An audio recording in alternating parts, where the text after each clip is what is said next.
Bueno, en este seminario internacional, El valor del agua, investigación, calidad y huella hídrica, pues les voy a compartir un poco de la importancia de este indicador, el de huella hídrica en la gestión del agua, particularmente como comentaba Ricardo, en el tema de cuál es nuestro rol como seres humanos en la apropiación de los recursos hídricos, cómo impactan nuestros patrones de consumo en esa disponibilidad del recurso hídrico, pero también en la calidad. A lo largo de la presentación, pues, o al finalizar la presentación, lograrán conocer acerca del panorama general de los recursos hídricos en el mundo, identificar algunos de los principales desafíos para alcanzar los objetivos de desarrollo sostenible en agua y saneamiento en América Latina, diferenciar el concepto de huella hídrica y agua virtual, porque muchas veces lo estamos escuchando por diferentes sitios, pero no sabemos muy bien cuál es la diferencia y qué apunta cada uno. Sobre todo conocer cómo reducir nuestra huella hídrica y promover así un desarrollo sustentable, e identificar aplicaciones potenciales al concepto de huella hídrica.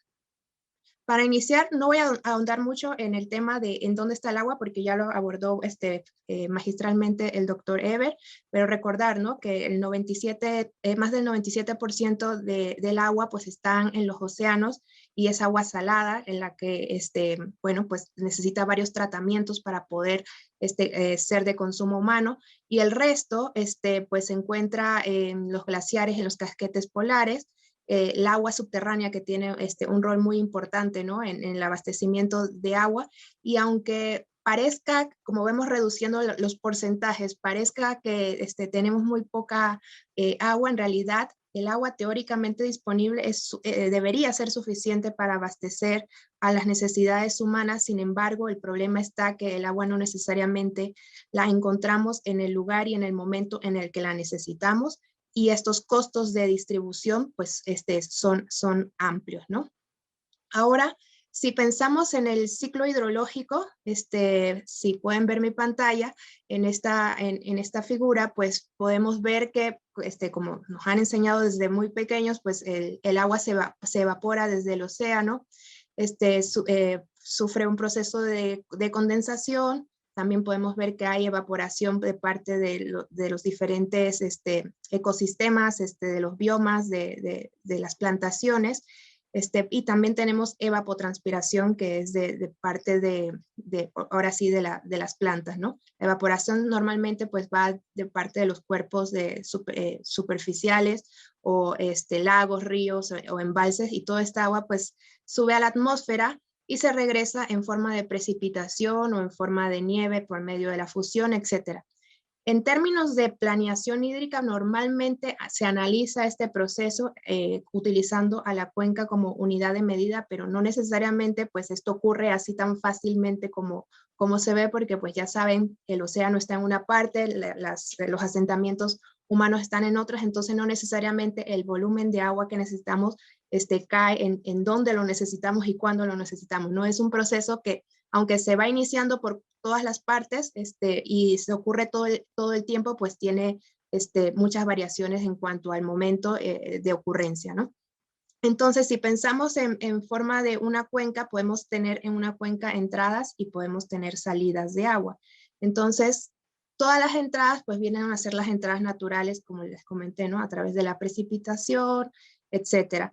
Pero las salidas, pues, aunque podemos tener salidas naturales del agua que fluye a través de los ríos de forma natural de vuelta hasta los océanos, o algunas cuencas endorreicas que no tienen salidas a los océanos, entonces el agua se puede filtrar, se puede percolar, e inclusive llega a ser parte del almacenamiento de agua subterránea, como nos comentaba antes también el doctor Eber. Pero muchas de estos volúmenes de agua pues son extraídos de los medios naturales para abastecer a las sociedades, para todo el tema de la agricultura, para todo el tema de la industria. El agua se evapora naturalmente de vuelta a la atmósfera. A veces el ser humano tiene incidencia con la tala, la deforestación, en que esa evaporación se acelere. Entonces eso hace que no necesariamente el agua se encuentre disponible en donde la necesitamos. Entonces la huella hídrica va a venir a ser el volumen de agua que nos apropiamos del ciclo hidrológico para satisfacer las necesidades humanas. ¿Por qué el tema del agua es ahora tan importante? Pues en el 2050 más de la mitad de la población y casi la mitad de la economía del mundo se ubican en regiones bajo estrés hídrico, ¿no? En América Latina, pues aunque tenemos las mayores reservas de recursos hídricos, tenemos el 30% del escurrimiento mundial, 2/3 partes de la población viven en zonas áridas o en semiáridas, tenemos parte de la población importante que vive en las costas, entonces ahí tenemos problemas, por ejemplo, de sobreexplotación e intrusión salina. Pero también hay que tener en cuenta que también la producción de energía pues demanda agua, ¿no? Entonces, según la Agencia Internacional de Energía, en el mundo se necesitará casi un 60% más de energía en el 2030. Esto es ya a la vuelta de la esquina en 9 años respecto al 2020. Y tener en cuenta que la energía hidroeléctrica suministra cerca del 20% de la electricidad mundial.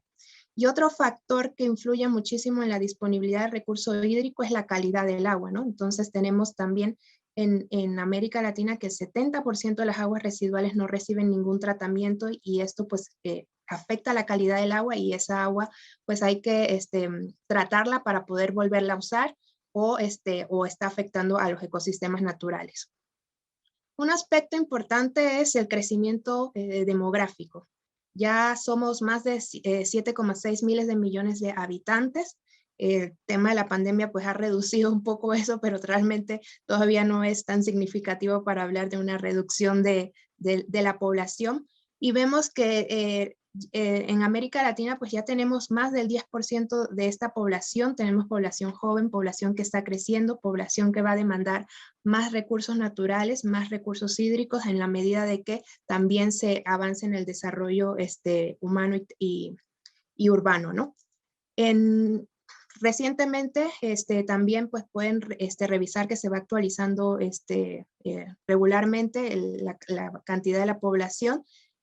Tenemos a 2 de nuestros países de América Latina en el top 10 de los países con mayor población. Entonces, pues en México, acá donde estoy, pues tenemos más de 130 millones de habitantes, pero en Brasil también tenemos más de 211 millones de habitantes. Entonces, esto plantea todo un reto para poder abastecer a toda esta población de agua.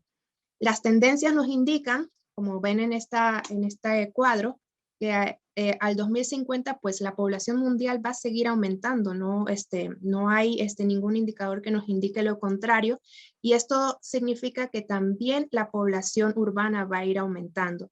Y cuando hablamos de población urbana, hablamos de que generalmente esta población pues está conectada a los servicios de acueductos y alcantarillados, y los estudios indican de que en la medida en la que las personas acceden a un mejor servicio de agua, a una conexión de agua corriente, utilizan más agua, ya sea porque tienen duchas más frecuentes, porque pueden tener piscinas, albercas, entonces hay una mayor demanda de agua cuando tenemos población urbana, que lo que se ve es reflejado en las poblaciones rurales.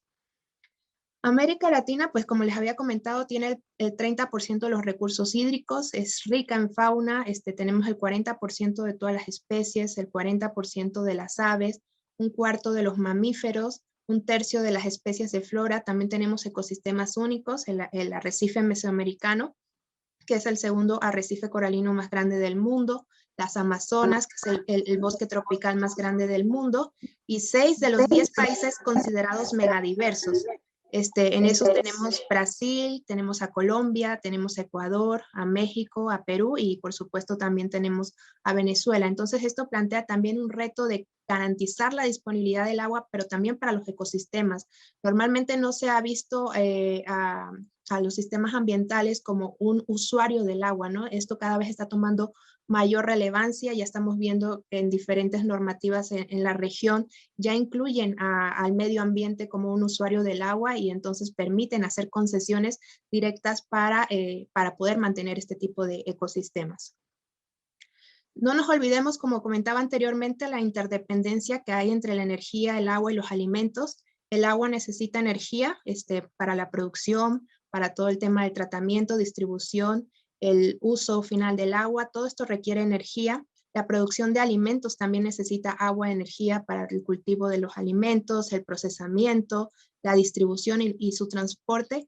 y la energía necesita agua. Los procesos de producción de energía requieren agua, se requiere agua para la energía hidroeléctrica, para la refrigeración termoeléctrica, para las operaciones de las centrales eléctricas, la extracción y refinamiento de combustible, para la producción de combustible, inclusive con la producción de energías no convencionales como el gas shell, requieren grandes volúmenes de agua, ¿no? Entonces, al dejar las luces encendidas en nuestros hogares, en las empresas, en las oficinas, pues también no solamente estamos consumiendo energía, también estamos consumiendo agua, ¿no? Por otro lado, también todo este crecimiento poblacional implica un aumento en la demanda global por cárnicos. En la figura que están viendo, vemos las proyecciones del 2005 hasta el 2050 en azul, y vemos que en todas las diferentes cárnicos, en res, cordero, cerdo, aves y huevo, pues va a haber un incremento también en la demanda por estos alimentos, y eso implica también un consumo mayor de volúmenes de agua, ¿no? Por otro lado, tenemos en contraste una situación pues lamentable, ¿no? La situación de la pérdida y desperdicios de alimento. En la gráfica podemos ver en las diferentes regiones, esta es una gráfica de la FAO del 2017, la pérdida y desperdicio de alimentos per cápita en kilogramos por año, en donde el rojo pues es el desperdicio que hacen los consumidores, y en gris podemos ver la pérdida que vemos en las fases de producción, de procesamiento y de distribución de estos alimentos. Entonces, con todo esto, tenemos que 1/3 de los alimentos producidos se pierden o se desperdician en el mundo. Por año, 30% de los cereales, 40 a 50% de raíces, frutas, vegetales, 20% de semillas oleaginosas, carnes y lácteos, y un 35% de los pescados. Todo esto pensando que Latinoamérica es la principal región exportadora de alimentos, contribuye en un 11% de la producción mundial.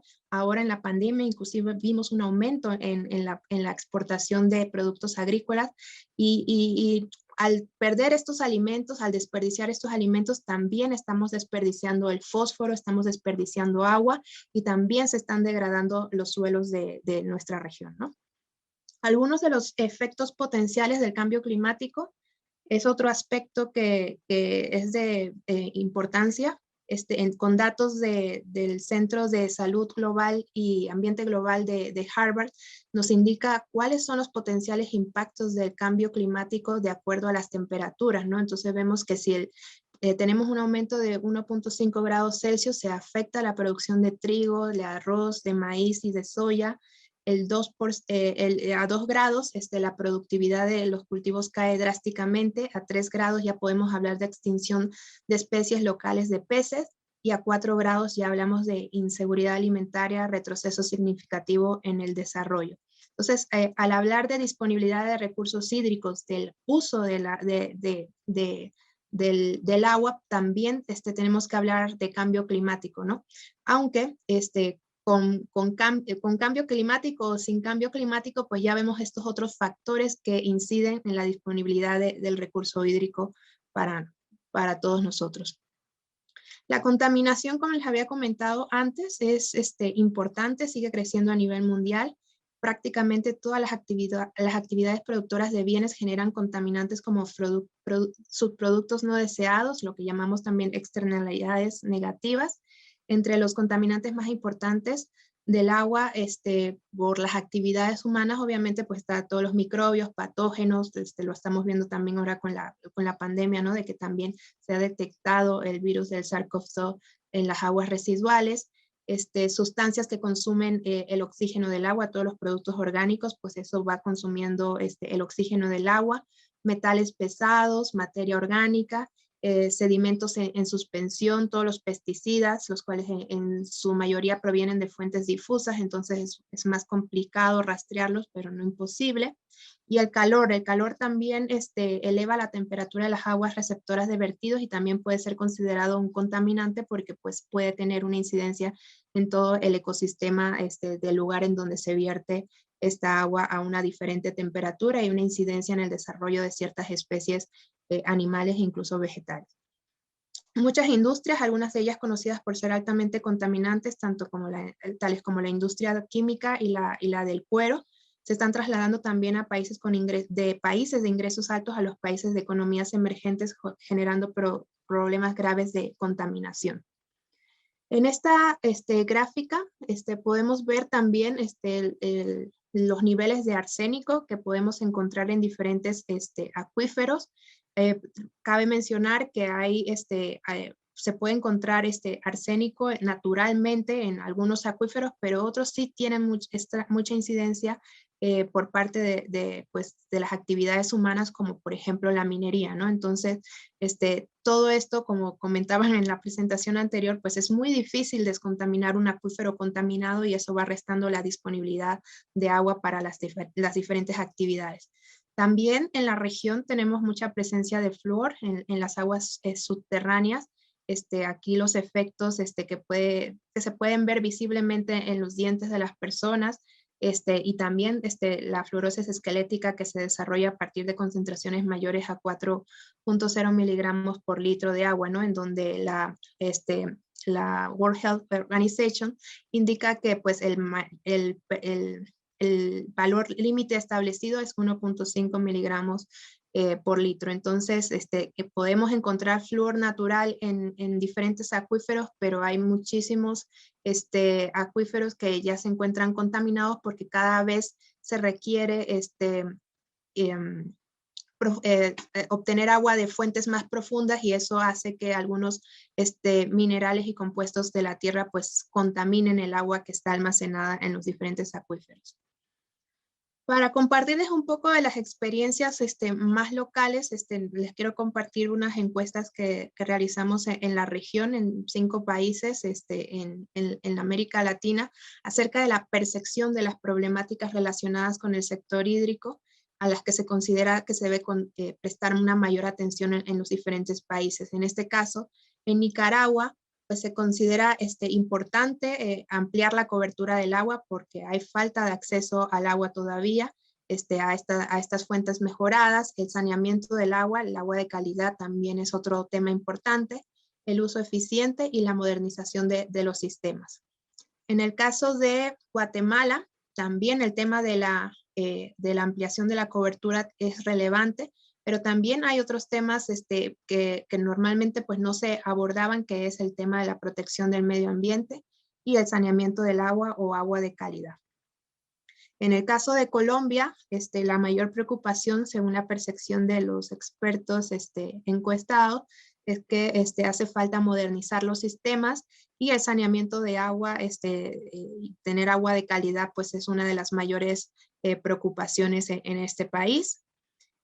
En Perú, el saneamiento de agua también está adquiriendo mayor relevancia junto con la protección del medio ambiente y ampliar la cobertura de agua, o sea, el acceso de agua a las poblaciones. Finalmente, pues en México, que es donde me encuentro, el ampliar la cobertura de agua sigue siendo una preocupación constante, a pesar de que se han alcanzado altos niveles de cobertura, pues no necesariamente este volumen de agua llega de una manera frecuente, regular, potabilizada. En Ciudad de México todavía no se puede consumir agua del grifo, es uno de los países con mayor consumo de agua embotellada. Hay muchos tandeos también, diferentes momentos del día, entonces pues eso tiene implicancias económicas y sociales para los habitantes del país, ¿no? También es una preocupación el uso eficiente del agua porque pues existen más de 2.000 organismos operadores en el país. Sin embargo, pues hay diferentes niveles de calidad del servicio, ¿no? No solamente es construir más infraestructura, sino cómo ofrecer un servicio de mayor calidad. Y pues obviamente los temas de capacitación, ¿no? Porque pues ya hay algunos problemas que requieren pues altos niveles de capacidad técnica, operativa y de desarrollo para poder atenderlos. Cada vez vemos más problemas y potenciales conflictos. Acá les presento algunos. En Venezuela, que ustedes tuvieron la oportunidad de vivir la sequía.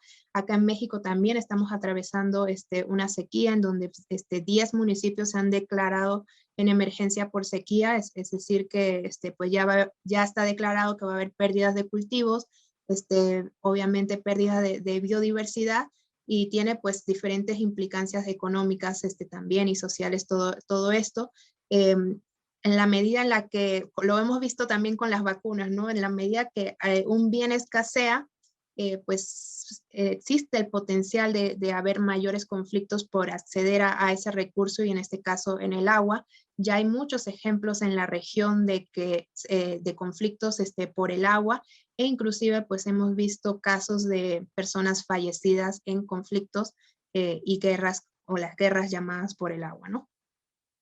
Algunos de los desafíos en la región que quisiera compartirles es que definitivamente hay inequidad en el acceso universal al agua y saneamiento entre zonas urbanas y rurales, entre ricos y pobres, entre grupos desatendidos versus la población general, la deficiente calidad de los servicios, también hay insuficientes sistemas de vigilancia de la calidad del consumo humano, no sabemos a ciencia cierta con qué calidad tomamos el agua del grifo en muchas de las ciudades de América Latina, pero hay otras que tienen altos niveles de potabilización y altos niveles de calidad, entonces hay esta desigualdad, ¿no? En el acceso y a la calidad del agua, altos niveles de contaminación de las fuentes del agua que agravan lo que podemos llamar la crisis del agua. Tenemos institucionalidad inestable, falta de planificación o planificación insuficiente, y también vemos que hay poca evaluación de las políticas públicas relacionadas con la gestión y planificación de los recursos hídricos. También sabemos que hay una gran diversidad regional, diferentes cosmovisiones de lo que es el agua, de lo que es el valor del agua, y que también no hay una única solución. Y algo muy importante, sobre todo para tanto las autoridades, pero también para el sector académico, es la falta de información clave de agua, de la gestión, de las proyecciones. Entonces, tenemos diferentes estaciones meteorológicas, pero no es suficiente. Entonces, necesitamos datos, necesitamos medir para poder analizar y poder plantear soluciones basadas en la ciencia, ¿no? Sí. Vemos atrás un poco en los objetivos de desarrollo del milenio que se establecieron en el 2000 y que se cumplieron en el 2015, ya había una primera aproximación a los temas relacionados con la gestión sostenible del agua. Estaba ubicado precisamente en el objetivo 7 de garantizar la sostenibilidad del medio ambiente y teníamos dos metas, ¿no? Incorporar los principios del desarrollo sostenible en las políticas y los programas nacionales y reducir la pérdida de recursos del medio ambiente. Y teníamos la meta 7, que era reducir a la mitad para el año 2015 el porcentaje de personas que carecen de acceso sostenible al agua potable y a servicios básicos de saneamiento. Hubieron importantes avances, acá les comparto algunos de los avances. Al 2015, el 91% de la población mundial utilizaba ya una fuente de agua mejorada en comparación con el 76% en 1990. También más de la mitad de la población mundial, el 58%, ahora disfruta de un más alto nivel de servicio, pero todo esto pues es insuficiente, ¿no? Porque tenemos todavía muchas personas que no tienen acceso a agua en nuestra, bueno, no solamente en nuestra región, sino en el mundo, pero también sobre todo el porcentaje de falta de saneamiento de esa agua que puede mermar los avances en la ampliación de cobertura. Se hizo una evaluación de estos objetivos de desarrollo definitivamente del milenio. Definitivamente sí detonaron muchísima inversión, muchísima colaboración.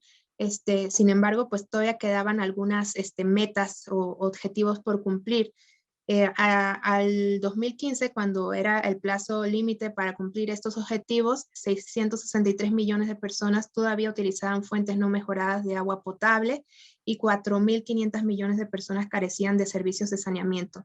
Esto se dice fácil, pero imagínense pues no contar con agua potable, ¿no? O tener que caminar grandes distancias para conseguir el agua y todas las implicancias económicas y sociales que tiene esto en el desarrollo de las personas, ¿no? Todavía habían altos niveles de defecación al aire libre, es decir, que las personas no contaban con fuentes seguras para realizar sus excretas o disponer adecuadamente de los excrementos. Entonces, 2.300 millones de personas carecían incluso de saneamiento básico y eso obviamente tiene repercusiones en la salud de las personas. Estos objetivos del milenio pues evolucionaron a los objetivos de desarrollo sostenible y ahora no solamente hablábamos de 2 metas en el objetivo 7, sino que se incluyó el objetivo número 6, agua y saneamiento, que muchos de ustedes conocen y que tiene pues incidencia en muchos de los otros objetivos de desarrollo sostenible, ¿no? En el fin de la pobreza, en la reducción o el fin de la hambruna en el mundo, obviamente en salud y bienestar, en educación y calidad. Muchísimas escuelas todavía no tienen fuentes de agua segura, no tienen agua, y esto pues definitivamente ha ralentizado el poder impartir las clases, sobre todo ahora en época de pandemia, ¿no? Donde es tan necesario el frecuente lavado de manos. También incide en los temas de igualdad de género, en el tema de energía asequible y no contaminante, y muchos pues de los otros objetivos de desarrollo, como pueden ver, como el de la paz, justicia e instituciones sólidas. Ya adentrándonos un poco al indicador de agua y saneamiento, pues se establecieron diferentes metas e indicadores. Se mantuvo el indicador del acceso al agua potable, buscando que de aquí al 2030 se logre un acceso universal y equitativo al agua a un precio asequible para todas las personas.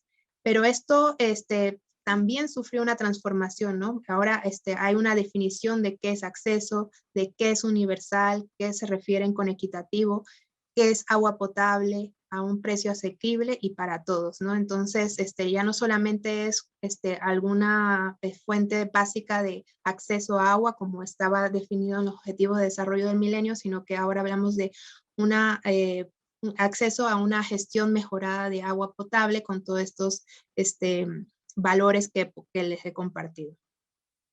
Las implicancias de los objetivos de desarrollo sostenible versus los objetivos del milenio, pues vemos que al incluir todos estos nuevos elementos, cuando hablamos de un 98% de cobertura, al incluir todos estos elementos, pues este porcentaje se reduce a un 58%. Entonces, es importante ver con otros lentes, con lupa, ¿no? Qué es lo que nos dicen estos datos. ¿Cuáles fueron estos nuevos elementos incorporados? Se buscaba que en el servicio básico que en el servicio de agua y saneamiento se considerara que está disponible cuando se necesita, es accesible en la vivienda, está libre de contaminación y solo así podemos hablar de un servicio gestionado de manera segura. Entonces, esto quiere decir que el agua para consumo proviene de una fuente de agua mejorada, ubicada en la vivienda o el lote, disponible por el momento que se necesita y libre de contaminación fecal y por químicos prioritarios.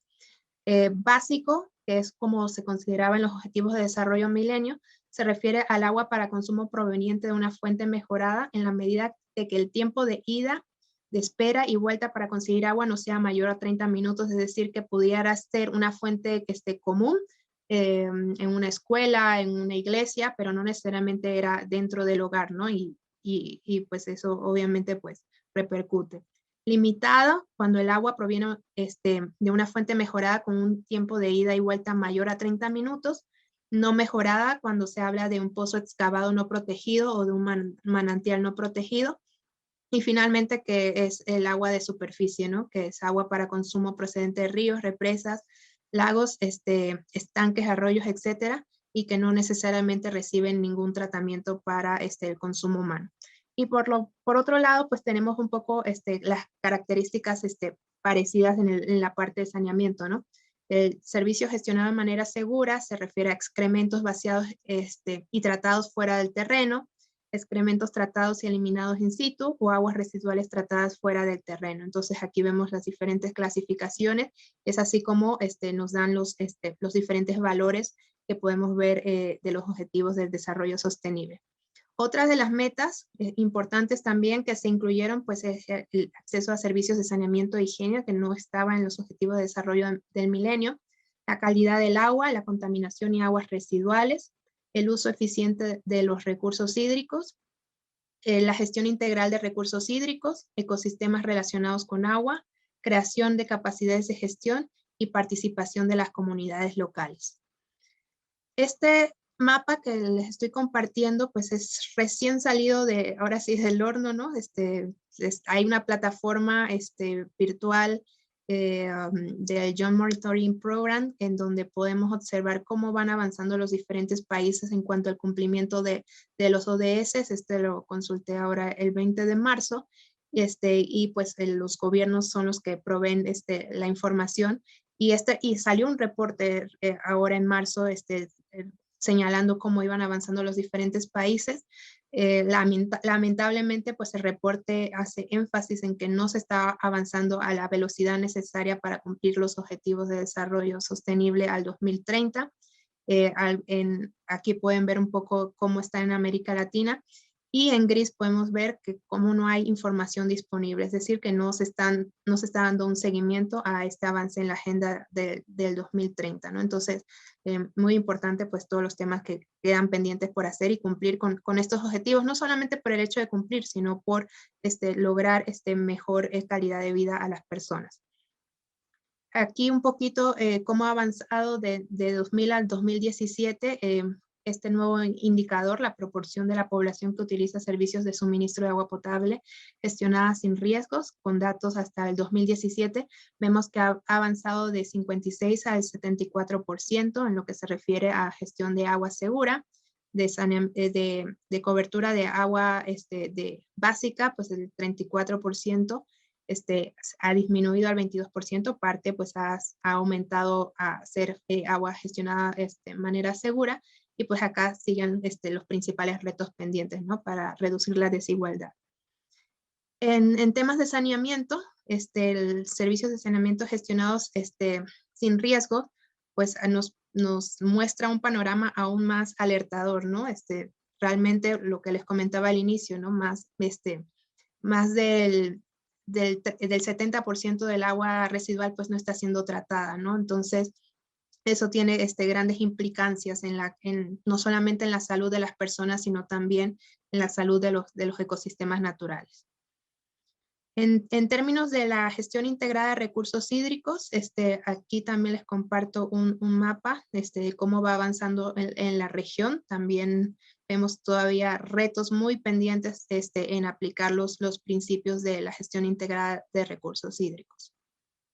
Entonces, todo este panorama pues, nos indica que tenemos problemas globales, que se requieren soluciones globales, pero también necesitan perspectiva local, y tenemos que tener un impacto local, ¿no? En la vida de las personas. Y todo esto me lleva a hablar sobre la huella hídrica, que es un concepto introducido en el 2002 por el maestro Hoekstra, que en paz descanse, falleció recientemente, y el maestro Jung, con el fin de brindar información útil a través de un indicador del consumo basado en el uso del agua. Como les comentaba anteriormente, es una forma de medir la apropiación que el ser humano hace de los recursos hídricos dulces. Y por otro lado tenemos el concepto de agua virtual, que se define como el volumen total de agua que se utiliza e integra a un producto, bien o servicio. Este concepto dio origen al concepto de comercio de agua virtual, también conocida como el comercio de agua embebida o incorporada, el cual se refiere al flujo oculto de agua que se comercializa cuando los alimentos u otras mercancías se comercializan de un lugar a otro. Es decir, cuando el Reino Unido importa aguacates de México, no solamente está importando aguacates, sino que está importando todo el agua que se requirió para cultivar ese aguacate, ¿no? Entonces, a eso se refiere el agua virtual, ¿no? Todo el volumen de agua que se requiere para producir un producto, valga la redundancia, un bien o un servicio, mientras que la huella hídrica pues habla acerca de la apropiación humana del agua para diferentes fines. La huella hídrica se puede referir a un individuo, a un bien o un servicio, como puede ser, como les comenté, como el aguacate, el maíz, o a un servicio, a una empresa, por ejemplo, una empresa tequilera, cuál es el volumen de agua que utilizan, no solamente en la producción del agave, sino también en la propia operación de la empresa, o un área geográficamente delimitada, que puede ser una cuenca, como les mostré al inicio, pero también puede ser la huella hídrica de un país, de una región, inclusive de una comunidad.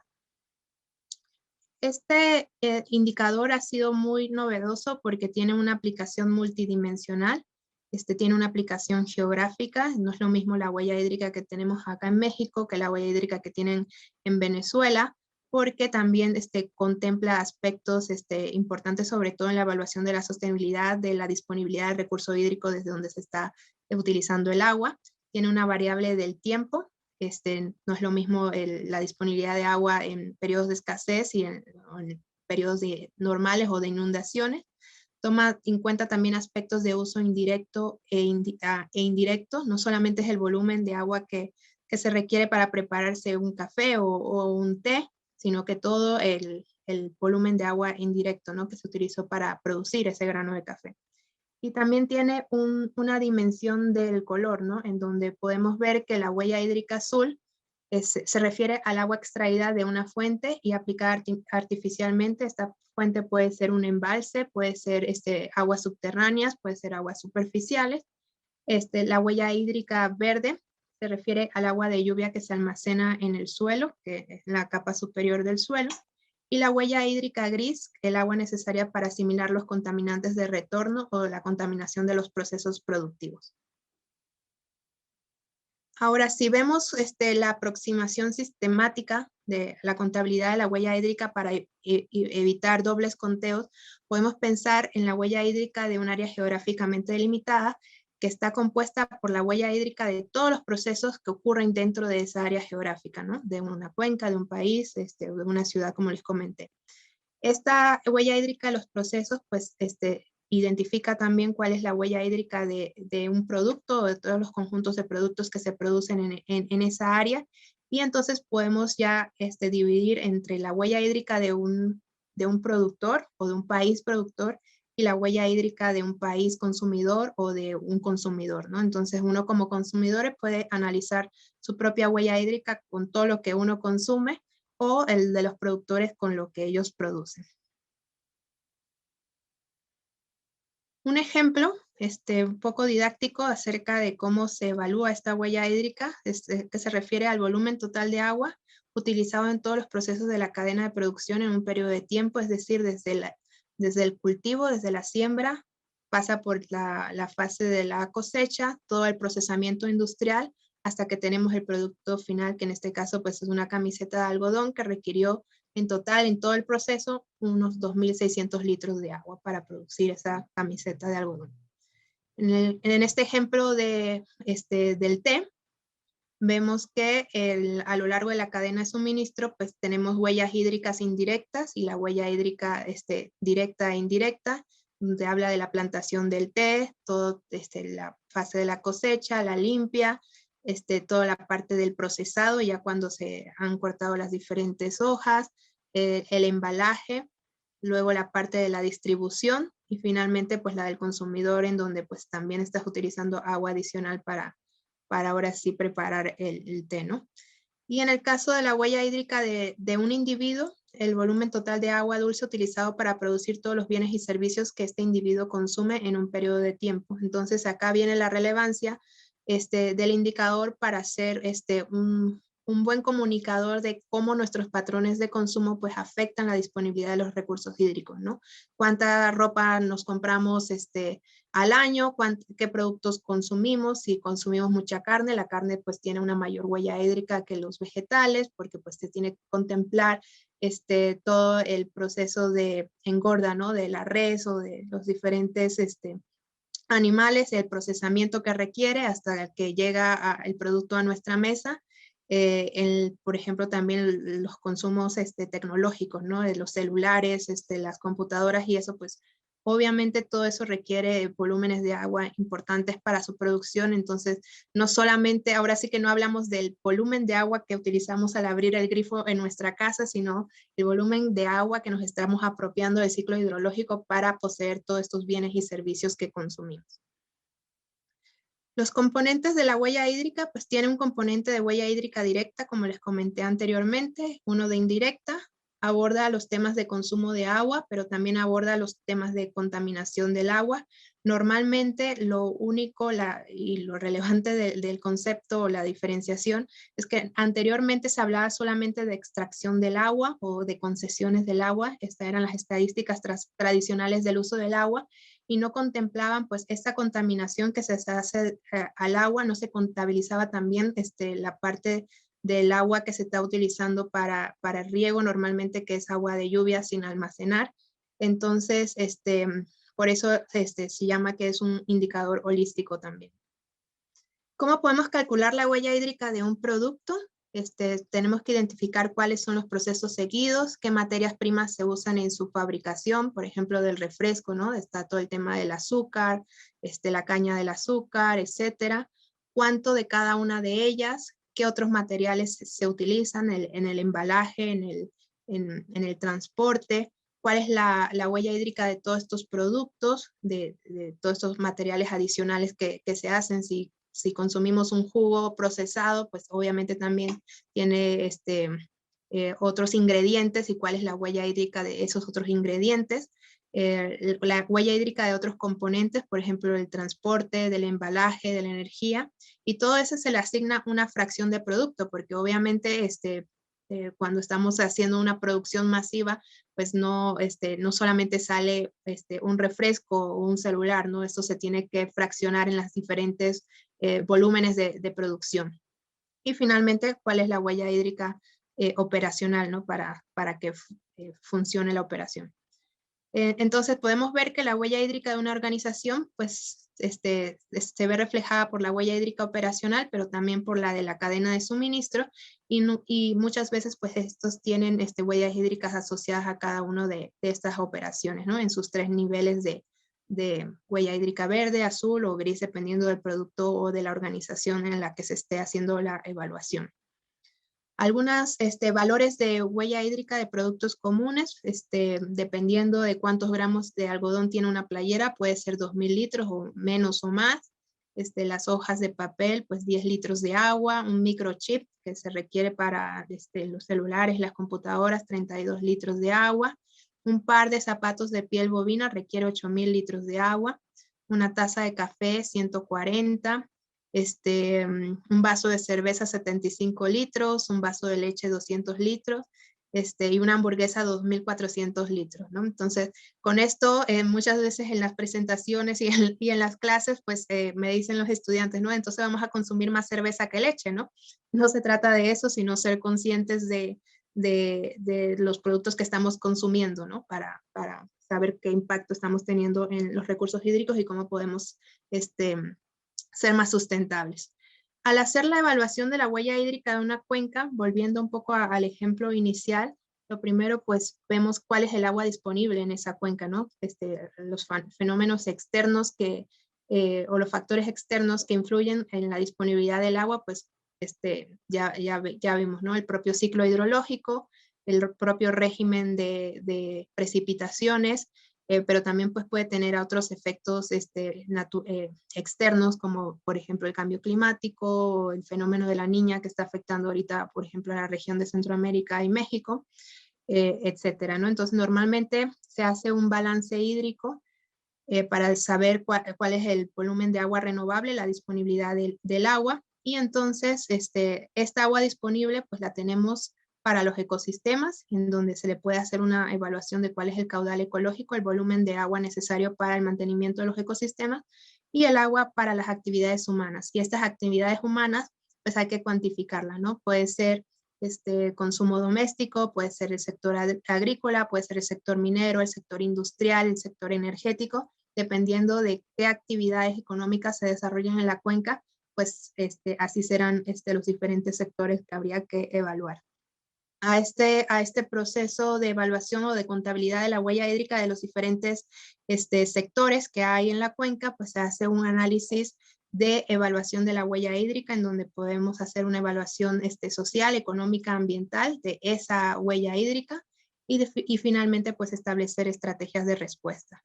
Quedando así un poco, si emprenden un estudio de fases de evaluación de la huella hídrica, pues claramente primero definir el alcance y los objetivos, porque es un estudio muy exhaustivo, dependiendo de las cantidades de actividades humanas que hay que evaluar por todo este proceso de información que requiere, y la cantidad y calidad de la información que se requiere.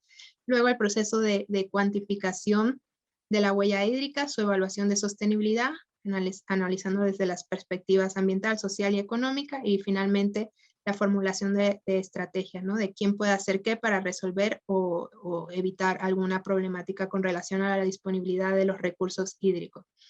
Dependiendo de los recursos económicos y de tiempo disponibles, pues se puede quedar hasta la cuantificación de la huella hídrica, luego añadir una evaluación de sostenibilidad y la de formulación de estrategias, ¿no? Aunque lo ideal pues es llegar a la formulación de estrategias. En el caso del sector de agua potable y saneamiento, pues también se puede hacer una evaluación de huella hídrica, tomando en cuenta pues desde la extracción del volumen de agua desde las fuentes de abastecimiento hasta el vertimiento de las aguas residuales, en donde cada una de las fases, la de potabilización y almacenamiento, la de distribución, la de consumo y vertimiento de aguas residuales, puede tener una huella hídrica azul normalmente o una huella hídrica gris asociada, ¿no? Especialmente en esta área de consumo de los diferentes usuarios, ¿no? Y también tomando en consideración el volumen de agua por consumos no autorizados o por fugas que se pueden haber en el sistema.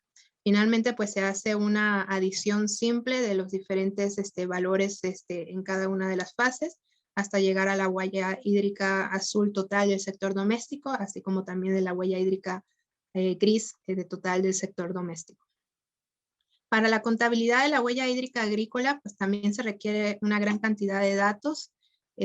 Obviamente los datos generales de ubicación, el costo del agua, el tamaño de la parcela, la técnica agricultora, si es de temporal o de riego, los datos de cultivo, las etapas de crecimiento en día, las fechas de siembra y cosecha, la profundidad radicular máxima, el agotamiento crítico, la respuesta de rendimiento de los cultivos, el rendimiento en toneladas por hectáreas o en pesos por toneladas o la moneda que utilicen. Información meteorológica es clave acerca de las temperaturas máximas y mínimas, el porcentaje de humedad, temperatura del bulbo seco y húmedo, entre otras, obviamente la precipitación total. También es muy importante contar con datos de los fertilizantes, porque dependiendo del tipo de fertilizante y la cantidad que utilizan, pues así va a ser la huella hídrica gris. Y los datos del suelo de las parcelas, ¿no? Mucha de esta información ya se puede descargar porque hay información satelital disponible a nivel mundial, pero muchas de otras informaciones, como por ejemplo el tipo de fertilizante, pues ya es información más local. Entonces, eso hace un poco complejo la utilización del indicador, sobre todo para temas agrícolas, ¿no? Y toda esta información, pues, se puede introducir en el sistema informático CROTWAT, que es un sistema para medir la evapotranspiración de los cultivos. Y con esto podemos tener los datos de huella hídrica azul y huella hídrica verde de los diferentes cultivos. Es un software desarrollado por la FAO. Luego, a continuación, la evaluación de la sostenibilidad ambiental, social y económica. Es importante pues identificar los puntos críticos y esto se refiere al periodo específico del año, como puede ser un periodo de sequía, de secano, en un lugar determinado en que la huella hídrica es insostenible, por ejemplo, porque compromete las necesidades ambientales de agua o los estándares de calidad, o porque la asignación de agua y el uso en la cuenca se considera injusto o porque es económicamente ineficiente. Entonces va uno analizando los diferentes sectores y el volumen de huella hídrica y identificando en cuáles situaciones se presenta alguna de estas situaciones, ¿no?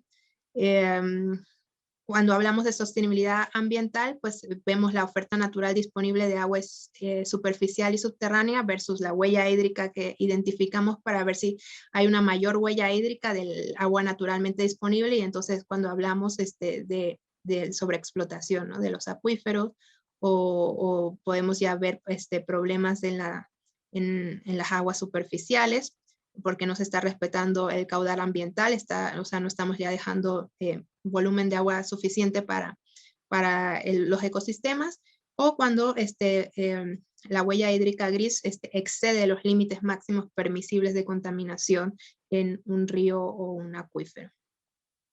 Y para hacer la evaluación de la sostenibilidad socioeconómica, pues se ven aspectos del caudal prioritario reservado, que generalmente en el marco legal de todos los países en la región de América Latina, pues el agua para consumo humano tiene un nivel prioritario y reservado y después vienen todos los demás usos. También se puede identificar conflictos por propiedad de la tierra, situaciones del cobro del agua que no es asequible, etcétera. Percepciones de problemas en el sector hídrico, temas de salud pública, también productividad aparente del agua o productividad aparente de la tierra, ¿no? En donde tenemos, vemos que no es sostenible seguir teniendo un cultivo X en una región en donde no hay suficiente disponibilidad de agua, ya sea por las mismas características del lugar o porque hay conflictos por el uso del agua. En el caso de México podemos ver el consumo de los alimentos y su impacto en la huella hídrica del mexicano. Tenemos productos agrícolas, productos pecuarios. En la parte de arriba podemos ver el consumo per cápita de kilogramos por año y la huella hídrica por año, ¿no? Entonces esto también nos da una idea de cuáles son los principales productos que se consumen en el país y cuál es la huella hídrica asociada, ¿no? También esto se puede relacionar con temas de seguridad alimentaria, y otros temas importantes en ese sentido. Vemos también que la huella hídrica del algodón es el cultivo que mayor consumo de agua requiere. Se utilizan 11,000 litros de agua para producir solamente 1 kilogramo de algodón. Entonces eso está asociado a nuestro consumo también de vestimenta, ¿no? Vemos ahí que los principales productores del algodón pues es China con el 25%, Estados Unidos con el 20% e India con el 15%, pero también acá en México también se producen 278,000 toneladas y eso también tiene un impacto en el recurso hídrico. ¿Para qué se utiliza el agua? Estos son los datos normales que se habían manejado antes de la existencia de la huella hídrica. Se refiere a los volúmenes concesionados, el porcentaje total, eso lo vemos en general en todos los países, ¿no? Tienen una proporción de cuánta agua se utiliza para el sector agrícola o agropecuario, cuánta agua se utiliza en el sector doméstico, que normalmente está relacionado con el consumo de agua en los hogares y espacios públicos, y el industrial. Acá lo interesante es que normalmente el volumen concesionado del agua no reflejaba necesariamente el volumen de agua utilizado e inclusive en muchos países pues generan marcos o incentivos perversos en donde si no utilizas el agua que está concesionada pues te quitan la concesión y entonces eso incentivaba a utilizar agua que realmente no requerías utilizar pero la utiliza solo para mantener la concesión. Entonces se ven estos casos en varios países y por eso también es importante ver con lupa cuáles son los diferentes conceptos, ¿no? Acerca de la utilización del agua. Y otra cosa, pues en la región, en América Latina, pues no es muy diferente el número de porcentaje de agua utilizado para la agricultura, que va entre un 69 y un 70%, ¿no? En promedio en toda la región y ya después se van a los diferentes usos y también hablamos de la productividad del agua, ¿no? Qué tan productivo, o sea, cuál es el valor del agua de acuerdo a los costos de los productos agrícolas que estamos exportando versus otros productos que pudieran agregarle o añadirle mayor valor al agua que se utiliza. Pero también entran otros aspectos, como les comenté anteriormente, de seguridad alimentaria, soberanía alimentaria, etc. Todo esto que tiene que ver conmigo, pues estos, o con todos nosotros, nuestros patrones de consumo y producción involucran mucha agua y en muchos casos tienen efectos en otra región del país o del mundo. Los hábitos alimenticios, los patrones de consumo y el estilo de vida, es decir, si utilizamos el carro para transportarnos cuando podemos caminar, la tecnología, el entretenimiento, la ocupación y aficiones son factores que determinan la magnitud de nuestra huella hídrica individual. Es decir, qué tanta agua es necesaria para que podamos vivir de la forma en la que lo estamos haciendo. Y debemos considerar que invariablemente la cantidad de agua que se utilizó en un proceso fue a costa de otro posible uso o del agua que se requieren para los ecosistemas, porque el agua que estamos utilizando nosotros en un momento en particular, pues es agua que no está disponible para otro uso potencial. Así, al hacer un estudio de las huellas hídricas a nivel mundial, pues se determinó que los factores principales que determinan la huella hídrica de una región o un país está definida por sus prácticas agropecuarias, los hábitos alimenticios de los habitantes, es decir, si tienes una dieta más mediterránea o una dieta más carnívora, pues eso va claramente incidir en el volumen de agua que se utiliza para producir estos alimentos, los patrones de consumo de los habitantes, conforme a lo que les comentaba anteriormente, vestimenta, calzado, otros accesorios, y el tipo de industria y el grado de tecnificación, ¿no? Porque tenemos también países que han alcanzado un gran nivel de tecnificación en donde se utiliza mucha menos agua de lo que utilizan otros países para el sector agrícola, por ejemplo, que utilizan agua por gravedad versus sistemas tecnificados de riego, ¿no? Algunos de los mensajes, la huella hídrica puede brindar una perspectiva sobre cómo un consumidor o productor afecta el uso de los sistemas de agua dulce, pues se trata de una medida volumétrica del consumo de agua y de su contaminación, y esta información podría y está siendo aprovechada por el sector privado para llevar a cabo también su evaluación de riesgos. ¿Qué pasa si en un momento dado no tengo el agua suficiente para producir los diferentes productos de mi empresa o de mi compañía, ¿no? Entonces se ha vuelto también un instrumento de planificación, no solamente para las empresas, sino también para los países, para poder planificar la distribución de los usos y identificar puntos críticos en las cadenas de suministro, así que también para tomadores de decisiones para gestionar mejor la cuenca. Entonces tenemos que un ciclo del agua cambiante requiere enfoques innovadores para su gestión, y para construir mejor nuestros sistemas necesitamos saber cuánta agua necesitamos, cuándo y dónde. Algunas de las estrategias que les puedo plantear acá es que se requiere desarrollar esquemas innovadores de financiamientos y marcos jurídicos para su implementación, establecer alianzas multisectoriales y multiinstitucionales. Como vimos, no solamente es el sector del agua y saneamiento, sino que tenemos que acercarnos a otros sectores, sector energético, el sector minero, el sector agrícola, y también múltiples instituciones, ¿no? También el rol de las universidades sigue siendo muy importante, y de todos los otros actores, fundaciones, ONGs que tienen un rol también en todo este proceso. Promover la corresponsabilidad en el uso y gestión del agua a todos los niveles, que no solamente le corresponde a la autoridad en turno, sino que todos tenemos un grado de decisión, ¿no? Y de corresponsabilidad. Así como el agua es un derecho humano, también esto implica una corresponsabilidad en su uso y gestión. También otras estrategias que se pueden plantear es la gestión de la demanda, redistribuciones de riego, fortalecer las campañas comunicacionales, utilizar la economía del comportamiento. También es un tema que se está tomando mayor auge, ¿no? De cómo podemos hacer que las personas reduzcan su consumo con pequeños incentivos, como por ejemplo haciéndoles conocer cuál es la huella hídrica, cuál es el impacto que están teniendo en la disponibilidad de recurso hídrico con sus patrones de consumo. También cómo se refleja la tarifa o el volumen de agua consumido en las facturas.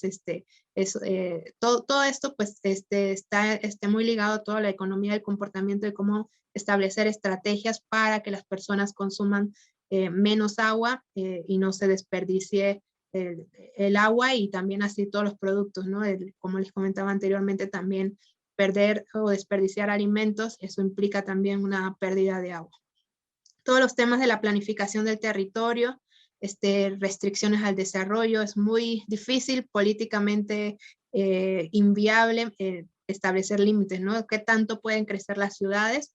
Es complejo por el tema político, pero también por la naturaleza del ser humano, ¿no? De las migraciones, pero pues no es imposible, ¿no? Entonces cada vez hay que avanzar más en la planificación del territorio, hacer planificación a largo plazo, pero también con un enfoque adaptativo, porque vemos que pues las estadísticas que nos funcionaban en el pasado ya no están funcionando tan bien en el presente, sobre todo para predecir el futuro, por estos fenómenos de incertidumbre profunda que están trayendo pues todo el tema del cambio climático y todos otros factores externos.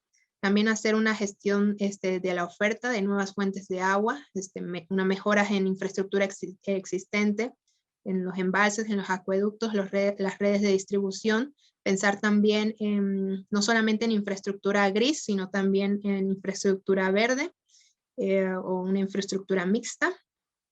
Y también pues que con o sin cambio climático la necesidad de adaptación es clara y urgente. Los escenarios de cambio climático sugieren que dicha necesidad será más aguda que lo que sugiere el registro histórico.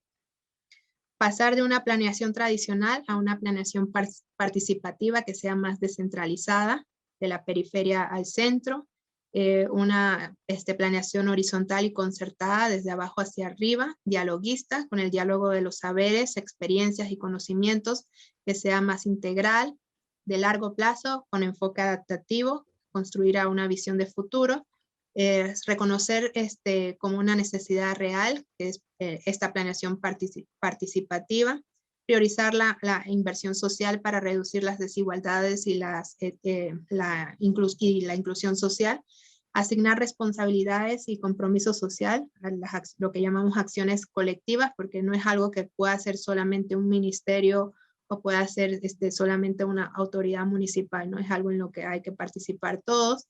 Reconocer la diversidad y respetar la diferencia, ser incluyente, democrática, que acerque el Estado con la sociedad civil, reconocer a los actores sociales como sujetos activos del desarrollo, no es participar solo porque fui a una reunión y me senté, sino que sean también actores activos de las soluciones. Esta planeación participativa promueve un Estado facilitador, construye relaciones de confianza, promueve la tolerancia y la convivencia, recupera la gobernabilidad y considera la infraestructura mixta, como les comenté anteriormente, con soluciones basadas en la naturaleza. ¿Nos importa el futuro? Pues claramente nos importa el futuro porque allá es donde vamos a vivir.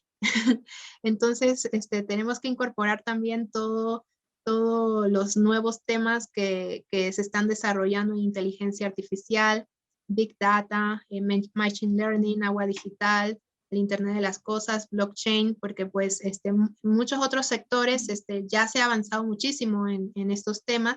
En el sector del agua se ha quedado un poco relagado, pero ya hay algunas experiencias interesantes, ¿no? En sensores remotos, sobre todo ahora con la pandemia, pues se ha detonado muchísimo la parte de digitalización de parte de los organismos operadores, este acercamiento a los usuarios para informar acerca de sus consumos, pero también de las tarifas que están pagando.